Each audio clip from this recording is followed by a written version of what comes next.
Welcome, everybody, to another episode of the Big Douglas Show. My guest today is Jim Nagy, the director of the Reese's Senior Bowl. I'm always excited to have Jim come on. He grew up in the scouting community. Nobody dissects tape and understands the game quite like Jim does. If you like the podcast, please make sure that you subscribe, like, hit the notification button, and leave us some comments. We always love to get feedback about the posts and the shows that we put up. And now, without further ado, here's my conversation with Jim Nagy. Hey, Jim, welcome back to the program. I appreciate you hopping back on with us. I know you're super busy all year round. Are you getting a little break now that the draft's over? What are you transitioning to? Yeah, man. Good to be on, Doug. No, it's definitely a lot less hectic than like December, January is. So no, we're working on 2024 as we have been here for a while now. But yeah, and you've got Scout School coming up, which is a big thing we do in June for former NFL players, kind of getting some guys rolling in the profession. And then we've got our Hall of Fame and our charity golf event at the end of June. So we're busy. We got stuff to work on for sure. Starting to get hot down in Alabama. It is. The heat is settling in. The humidity's on its way. It's not quite as swampy as it's going to be here in a couple of weeks, but yeah, we're starting to hit the 90s. Do you prefer the heat? No, not at all. I grew up in northern Michigan, so I've been down here 16 years, and I'm still not used to it. So it's when the humidity comes, man, we bake down here pretty good. Before we get into some ball, I want to take just a second and give a shout out to Molly Middleton, who does your scheduling. Wonderful to work with, and I appreciate all that she does to set these meetings up. So big shout out to her in the staff. I appreciate Molly too. She keeps me straight, so she does a great job. All right, Commanders. I see the helmet there. It's a beautiful looking helmet. Do you like the new helmet? I do. It's taken some time to get used to. I'm used to the old Redskin logo, but no, it's cool. They've done a good job with the whole revamp there. Totally did not realize that you were in the scouting department for the Redskins for a while. Who was the GM then at the time? It was John Schneider, and Marty Schottenheimer was our coach. I want to say that was the 2001 season. I've said this numerous times. I've talked to players that were on that team. Marty went 8-8 with that roster, and it was not a great roster. I felt like the guy should have won Coach of the Year awards, and instead he got a pink slip. And I've talked to Chris Samuels about it. Chris is adamant that if they just left Marty alone and let he and John do their thing, they would have won a Super Bowl. So, yeah, that was a really weird year, man. It was a strange year. That team started 0-5, if you remember, and they ended up going 5-5, first team in NFL history to accomplish that. And then, Chris and Stephen Davis were on the cover of Sports Illustrated, running the rock. And, yeah, we got shown the door after that season. So weird year. Chris is not the only one, by the way, that felt that regime had stayed together and got to do its thing, that good things were coming. Yeah, they would have a far gone history now from Dan Snyder. Yeah, really good leadership with Marty and John. I mean, they would have been on the right track. So, assuming, Jim, that the new ownership comes in and at some point does a full redo, who are some of the people that you think are coming up that will be prime for the GM cycle next year, assuming everything stays status quo this year? Outside of myself, Doug? Are you looking to get back in? That was a follow-up question to this question. No, I'm teasing. Obviously, I'm really happy here at the Senior Bowl. I was joking. There's a bunch of names. I would hate to throw names out with you, Doug. I mean, there's so many guys in the league that I'm good friends with. Wouldn't want to offend anyone. There's a lot of good guys out there that are waiting for their opportunity and are just need it. Just need their shot. That have been with good organizations and learn how to win games and what it's supposed to look like. I mean, to me, that's where you start. You got to look at places that have been successful. And there's obviously a handful of those teams. I mean, the Chiefs right now stick out being the Super Bowl champs, and there's good people in that building. So, no, man, I hate to dodge that question, and it's a legit question. I respect it totally, but just too many good friends out there that deserve an opportunity, and I would hate to miss anyone. How is the league starting to change and use analytics? Do you see, at least with maybe the guys that are coming up in the cycles, Are they using analytics more? How do we fold what guys consider old school football to what is valuable and what analytics provides? Yeah, I think you have to. I think if you're not, you're getting passed by, right? It's another tool, and I think the best organizations are learning how to blend, scouting with analytics, both on the scouting and the coaching end. There's a lot of coaching staffs that are leaning heavily into analytics as well. So, no, there's more than a place for it, and I think the smart guys have adapted, and I think we're well into it now. I think if you haven't adapted by this point, you're already probably on your way out of the league or in a lesser role with a team. The guys that have really embraced it are the ones that you're seeing more forward thinking guys. Are getting accelerated through these front offices, and that's great. I think there's a place for both.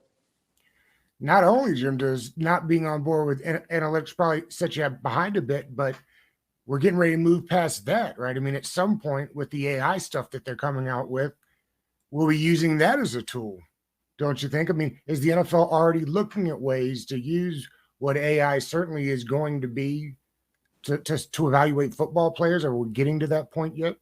I mean, we're already getting to that point here at the Senior Bowl, Doug. I mean, there's a lot of I can just cite an example from a couple of years ago when we had the Jets and the Lions as our coaching staffs down here. We were in a situation once we get the roster set and the two teams have been named, kind of work hand in hand with the general managers from that point on when we have to make roster additions. And a couple of years ago, we lost a linebacker on the Jets side pretty late, leading up at the game week, and they've got some really cool video overlay.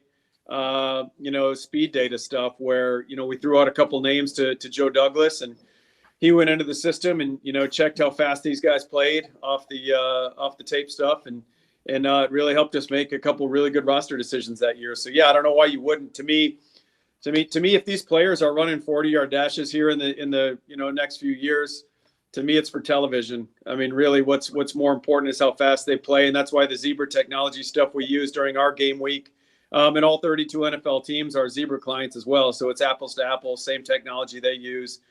That's why all that stuff that we try to post coming out of Senior Bowl week is relevant. I posted something over the weekend about Malik Cunningham, the quarterback from Louisville, who's in camp right now at the New England Patriots. He was the fifth fastest guy at this year's Senior Bowl. And the guys ahead of him were guys that ran low 4.3s. So when you talk about Malik and what he can be as a dynamic playmaker at quarterback, or even as a projectionable, receiver. Well, I know some teams are thinking in that vein. And I know Malik's not opposed to that. I mean, that's stuff. He didn't run a 4.3 at the combine. He ran in the 4.4s. But to me, what's a lot more important is how these guys carry their pads and how they run competitively. So, I think you're going to see a lot more of that. With the NIL deals and the transfer portal, I got to thinking about this the other day. I assume affects you guys maybe more than anybody, simply because it's the Senior Bowl. The stipulation is you have to be a senior, right? And so are more players staying because of NIL, which in turn should create your pool, make it bigger? Yeah, it seems to be. Right now, Doug, I don't think there's enough data points out there yet, but it seems to be trending in that direction for sure. We kind of thought that might be the case when NIL kind of came through a couple years ago, and we're still dealing with the extra COVID year right now too, which has made things difficult in terms of like knowing where these guys are. Well, the hardest part for us right now is tracking where all these guys are in school, right? They're just popping in and out of the portal so fast. But yeah, we've seen the junior numbers decline over the last couple of years, and that was a growing number. I mean, that was a steadily increasing number every year with the amount of underclassmen. But and we can get those guys. You made this, we do. I mean, it is the Senior Bowl, but we can bring juniors that graduate. So, and we've really used that. I mean, since we got here 5 years ago, the highest number of the Senior Bowl of juniors that ever had was 4 in a class, and we've been as high as 16. Since we got here 5 years ago. So we really use that. We really try to drill down, and whether it be through academic people to schools or coaching staffs themselves or through the agent community, really try to identify these juniors that are graduating. That's helped our rosters quite a bit over the last couple of years. So yeah, long-windedly to answer your question, yes, with the NIL, it's helped keep some guys in school. Jim, congratulations to you. I checked my notes here. 39% of the entire draft came from the Senior Bowl this year. Yeah, 39.5. We'll round that up to 40 for let's do that. But we were, we were at 41 2 years ago during the COVID year. We were at 40 last year, so it's hanging right about that number. No, and this was a big year for us. We didn't have the full coaching staffs, and people thought that might affect where we were at, and it didn't. And now both our game and the other All-Star games are all going to be blended staffs. There's not going to be any full coaching staffs anymore for All-Star games. So the league pushed that out a couple weeks ago. I got wind of it at the combine when we went up there. So what is the thought process behind that? Just more developmental opportunities for coaches. We saw in the immediate aftermath of the Senior Bowl this year, I think we saw 8 or 9 guys get elevated into new positions, either at their own club or poached by a different team and put in an elevated role. So no, it's been good. I thought it was actually better for our players. We had 16 teams represented down here behind the scenes on our coaching staffs rather than just 2. And now we loved having the full coaching staffs down. That was a cool selling point for our game. And it really helped those 2 teams. I actually thought it was a really good mechanism for parity in the league. I was a big proponent of having the 2 coaching staffs, but I can see the value of having the blended staffs. And it took a lot more legwork on our end organizationally this year because it's not just a turnkey operation. I think it's not just coaching staffs, right? It's equipment, it's video, it's training staffs. I mean, that whole football operation got on a private plane and came to Mobile, and now that's not the case. So we had to piecemeal all those different parts of the football operation together this year. And Matt Kelly, our DFO, did a great job of pulling that all together. And so it did. It took a lot more work, but in the end, I really felt like it was beneficial for our guys. If I did the math right, I think in the last 3 years, Commanders and Ron Rivera have selected 20 players from the Senior Bowl. Now, I don't know where that puts them on the list, but is the presence of the Commanders noticeable down there? Yeah, absolutely, and especially this year on our coaching staffs. I mean, I think we had 4 or 5 Commanders coaches on the 2 staffs, and we had a couple on each side, so they would have access to both rosters. We tried to do that up. We tried to make sure if you had more than one coach down here, we put one on each team, the American and the National. So. 20 sounds about right where they've been. I mean, just look at the running back room with Brian Robinson, Antonio Gibson, and now Chris Rodriguez. The whole running back room came out of Mobile. So, they come down and they come down in full force. We see those guys every year: Martin and Marty and Eric Stokes and Tim Gribble, the whole crew. And like I said, the coaching staff did a great job for us this year. I want to get to the players from the Senior Bowl. They're on the team. I want to ask you quickly 2 guys though. Emmanuel Forbes, I don't think didn't meet the requirement. What are your thoughts on him? Does the weight a bother to you like it is to some? A little bit. Again, I didn't do as deep a dive on Forbes as I would have for guys that played in the game, but I went through and ran through a bunch of his targets just to kind of get a feel for the player. And to me, I thought the bulk deficiency showed up a little bit. But he gets his hand, he turns the ball over, man. He gets his hands on a lot of balls. So, the last team I worked for was the Seattle Seahawks, and our mantra was that it's all about the ball. And we had balls like mounted on springs as you leave every position meeting room, because, Pete Carroll wants them swatting at the ball as they come in and out of the meeting room. So, you get a guy that turns the ball over like Forbes. To me, the pick made sense. I'm not gonna second guess it. I certainly didn't do nearly the amount of work that the Commanders franchise did. It's interesting. You mentioned the Seattle Legion of Boom there. It feels like that's sort of what they're trying to create here in Washington. You've got St. Juice, a former Senior Bowl guy, on the other side. Derek Force and Cam Curl in the back end. They have definitely looked for long, rangy corners and bigger size safeties that can move around. Do you see it that way? Like John Schneider, the GM in Seattle, he and I were talking this offseason, and he's like, Jim, everyone asked me, you guys really like big corners, right? And then he was like, who doesn't like big corners? Why would you not like a big corner? What team out there likes little corners, right? But no, I do think there's something to kind of the copycat nature of it. And they've certainly done it in the last 10, 12 years. Nobody's played secondary play better than Seattle has. So, yeah, I can see that. And you didn't mention our guy, Jeremy Reeves, man. I know that he's one of my favorites. He's more of more of a special teams ace up there for him. But, man, Jay Reeves is one of my favorite guys. He's a local guy for us down here at South Alabama. When he came out and played the Senior Bowl, I was still with the Seahawks. And, man, I stayed connected with Jeremy. He's I just had to bring his name up being on your podcast because I love that dude. I'm so happy for his success. No, you're right, and I'm glad you did. He's a grinder and never gave up because he could have a couple of times for sure. Another name I was curious about, Ricky Stromberg did not participate. He could have did. I'm assuming he got an invite. Did he just not? He didn't get an invite? No, we didn't invite him. Okay. He fell below the line for us. Again, that's probably one guy that I just didn't see. I saw differently than Washington. He certainly tested. I think what helped Ricky was the testing. When we vetted out the roster in November with the league, he wasn't a guy that a lot of teams were fighting for to be here in Mobile. And again, I'm happy for him. I'm happy for all these players. Again, sure. If I was wrong, I'll raise my hand. But he tested very well. I didn't quite see that level of athlete on the Arkansas tape, and we evaluated him thoroughly. We were at 2 or 3 Arkansas games and scouted him live. Had multiple scouts get eyes on him. But yeah, he's a guy we didn't invite. Okay.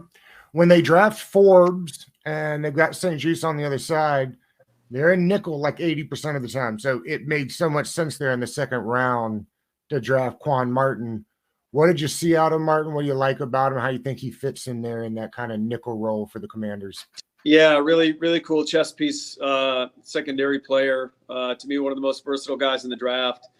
And that secondary was so much fun to watch. They had Sidney Brown and they had Witherspoon and, a couple guys we had committed to the game. And Sidney played. Witherspoon didn't after Daniel Jeremiah, my good buddy DJ, blew him up and put him as his number 6 player in the draft back in January. I got the phone call literally the next day from his agent that he wasn't coming to Mobile. So I got to have DJ hold off on his top 50 list next year before Senior Bowl time. But no, Quan's explosive athlete. Like I said, very versatile, can play nickel, can play safety back there. And he runs well enough that you can play him outside at corner as well. I mean, it's obviously not going to be a speed thing with him running the way he plays. I do think he's a little better inside and backed off. But no, true versatility, aggressive guy, just like they really coach that secondary up well. I mean, those guys are all kind of wired the same way.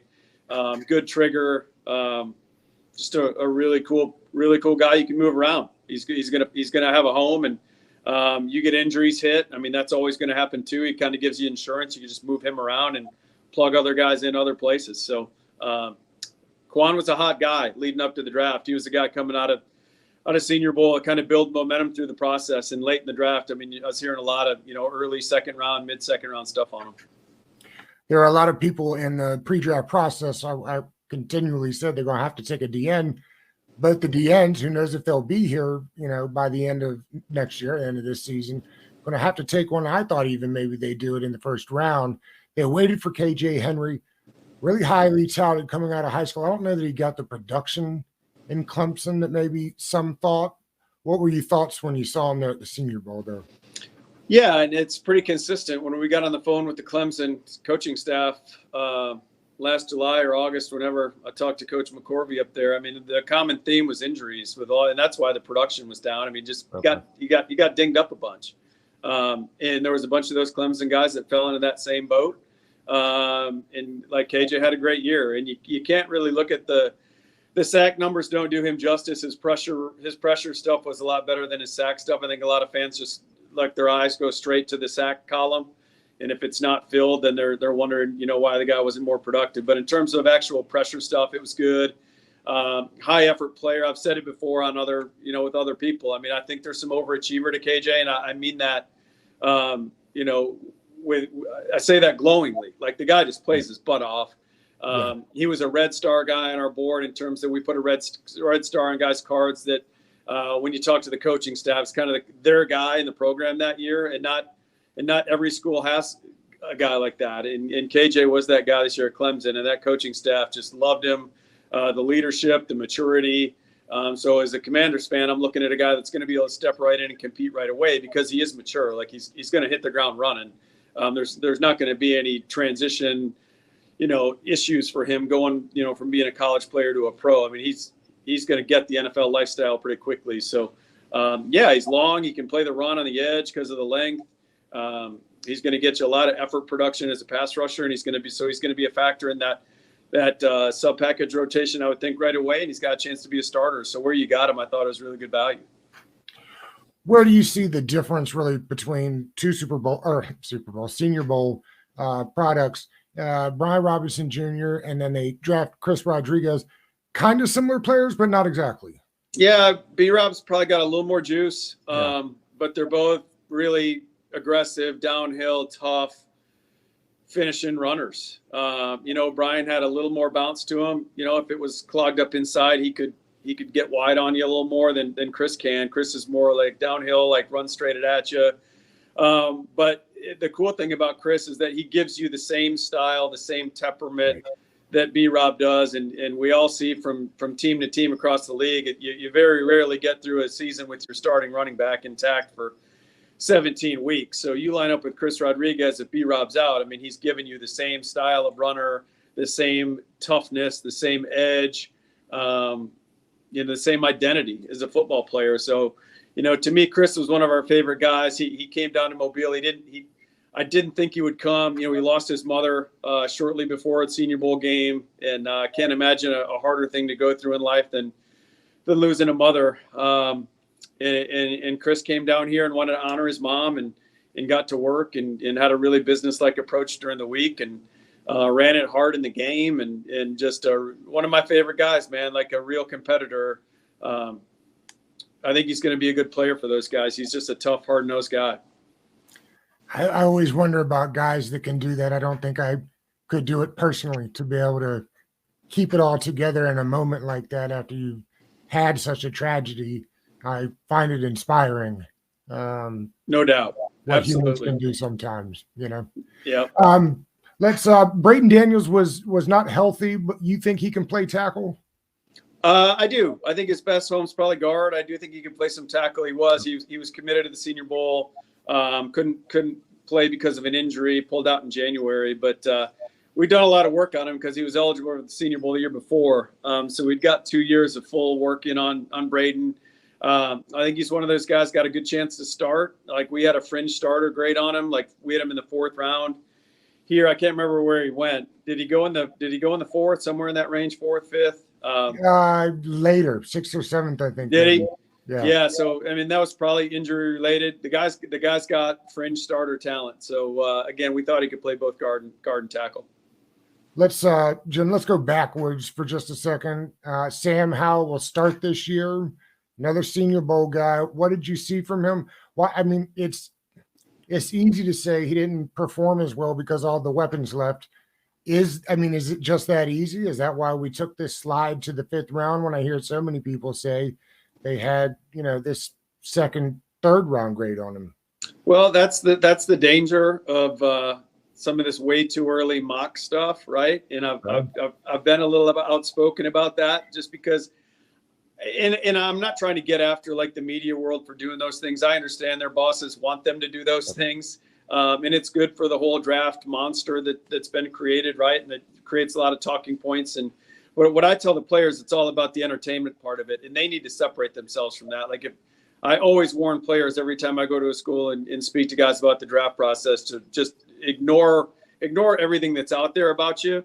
And again, I think of, people talk about Sam's slide, and it was because he was projected as a 1st-round pick. But certainly, Doug, I think to your question, yes. When you lose 2 NFL backs in Javonte Williams and Michael Carter off a football team, and then you lose, Daz Newsome and, the receiver that y'all took, I think was the other one. I think so. He lost 2 NFL receivers, 2 NFL running backs. That's a lot. So that was part of it. He had to become more of a runner that last year at Chapel Hill, which I kind of took as a positive. I think you saw. I did. Yeah. I think you saw the athlete. I think you saw the toughness out of Sam Howell that maybe you wouldn't have seen before. You saw a little more dual threat from Sam.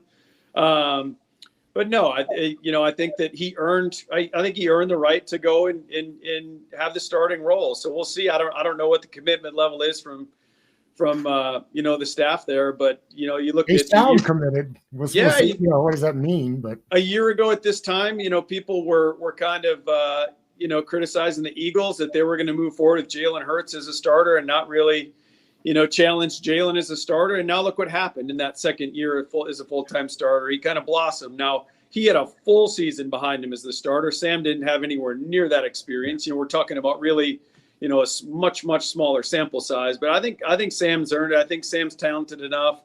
I think if you put Sam in this year's quarterback class, he would have been right up there with that group talent wise. And so we'll see. So it'll be exciting. I mean, to me, that's one of the storylines that I think nationally probably won't get the headlines, but certainly I'm most interested in is seeing how Sam develops this year with that Washington football team. I think he's got a real chance, and hopefully, like, people don't expect him to come out of the gates gangbusters in September. I just hope that they stick with him, and what does it look like in November and December, and then you're going to have to make that decision for next year, right? Are you going to be in on the Caleb Williams, Drake May, that whole crew, or is Sam going to be the guy? But I think November and December will be telling. It sounds like Norwell will not be back at left guard, and it'll be basically like a battle between Sadiq Charles and Chris Paul. I'm curious your thoughts on Chris Paul. In the limited action he got last year, he looked really good. I know he's another Senior Bowl guy. What do you remember about Chris Paul? Yeah, he played inside here, played a lot of tackle. I remember we evaluated Chris, played mostly tackle there at Tulsa. Versatile body type. He's one of those guys, you look at him and he doesn't look like a tackle or a guard. He kind of looks like a guy that could do both. And held up inside at guard, down here better than I would have thought. So that was the takeaway from Senior Bowl week, was I was a little worried about physically how he would hold up strength-wise inside, and I thought he did a really nice job. So certainly athletic enough. He's more athletic than most guards in the NFL. So you're dealing with a better baseline athlete than most guys moving in there. And so we'll see. So that should be a good battle. I think a lot of Washington fans were surprised, maybe not the right word, but when they selected Jahan Dotson last year, I think people were like, really? And then they watched him play, and all he does is get open. His separation is incredible. I'm assuming that his success last year did not surprise you. No, he was one of our highest rated guys last year. And again, it was one of those guys who's being pegged as like a mid-first round pick. And a lot of times agents pull those guys out of the Senior Bowl. I think back in the day, 10 years ago, even 5 years ago, it would have been tougher on Jahan because he's not a very big guy. He's not a very strong guy. But they've legislated a lot of that out of the league right now, right? And so he can work the middle of the field without fear of getting blown up. And I think Chris Olave in that class, similar. Like I had some bulk concerns about Chris Olave, strength, bulk. He didn't break a lot of tackles, didn't do a lot after contact. Worried about him versus press. But now with motions and getting these guys off and into routes, it's not as big a deal. So, I mean, I think Dotson's set up. Dotson, Olave, and even some of the smaller guys in this year's class that you had concerns with, Zay Flowers, some of these guys. I mean, in today's game, they work. Dotson was one of the best route runners in last year's class. Really springy athlete, great catch skills. Was a really good player. Was one of the highest guys on our board a year ago. I see the 17 there. Is Terry the greatest Senior Bowl player? He's one of my favorites. I don't know if he's the greatest. He's one of my favorite guys. That's from this year's game. We had a guy. Okay. That's actually Puka Nakua's jersey. Puka went to the Rams on day 3, and couldn't play because he got hurt. He got hurt first day of practice at the end of practice, unfortunately, and he was having a really good day. But no, Terry's one of our all-time favorites. I mean, I said it then when he left Mobile that year. I said Terry could be the CEO of a Fortune 500 company, and that's not. And I said not like some little company in Mobile, Alabama. Like I'm talking Fortune 5. Like that's the kind of presence and intelligence. Like you've been around him now for a few years. You've seen this guy interviewed and been around him. I mean, he's a special human being. So, and he's one of our, for a big school player, he's one of our biggest risers too, because before Senior Bowl, most teams had Terry in the 5th, 6th round. And I've been on record saying we invited Terry off his special team stuff, his gunner tape at Ohio State. And then he comes down here and he's the fastest guy in the zebra technology stuff, and nobody can cover him. So in hindsight, he should have been a first-round pick, not a third-round pick. So no, Terry will continue to be one of our favorite guys we've ever had here. I'm going to do my best to get down to the Senior Bowl this year. I don't know if you know this, I'm in a wheelchair. Is the Senior Bowl wheelchair accessible? Yes, it is. We're at a brand new stadium out at the University of South Alabama. Well, now I'm used to saying brand new, but it's really like 3 years old now. We'll be going into our fourth game cycle in the new Hancock Whitney Stadium. So yeah, it's beautiful. We'd love to have you, man. You got to get down here, Doug. Yeah, no, I'm making plans now. I thought I was going to make it last year and missed it, but I'm hell bent on getting down there this year. Jim, let's wrap with this. If somebody, for the people, for the folks, for the kids out there that want to become a scout and do the kind of things that you love, what would you suggest to them? Get involved in football as early as you can. Play it as long as you can play it. If playing's not your thing, well, then get involved with the coaching staff and learn the game. Get around it, whether it's the high school level, college level, just immerse yourself in it and try to learn as much as you can. And then also have some self-awareness too. I think I was just talking to someone else about this the other day. Like this profession is not cut out for everybody. People don't like to talk about it very much, but it's a hard profession, man. You're on the road 200 nights a year. It can be a really lonely existence. It's a really thankless existence. You're kind of, out there in the dark. You're sometimes feel like a independent contractor. You're not really tethered to your team very much. And I think that different general managers and different regimes and organizations can make you feel more of a part of it if they do it the right way. But I will say this, I think it's been glamorized a little bit, the whole scouting profession. It's really hard work, man. And you're not in the NFL stadium every Sunday around your team. You're not flying charter jets with the team. You're staying in Fairfield Inns and in courtyards 200 nights a year. So it's a great profession, man, but you got to love it. You got to love football. You got to love just the grind and the work and all those things. But yeah, the best advice I could give would just be to immerse yourself in football from the earliest start as you possibly can. Jim, I know you're busy and I appreciate all the time you always give us. So thank you again for hopping on for a little bit. Love talking ball with you. Yeah, man. Thanks for having me back on, Doug. And mark your calendar, man. Let's get you down here next February. We'd love to have you. Yeah, I'll keep in touch. I'm gonna do it. Okay, sounds good. Well, if you don't, you're missing out on 6 or 7 Washington Senior Bowlers a year. So, okay. So we got to get you down here, man. All right, I appreciate you, Jim. Okay, see you, Doug.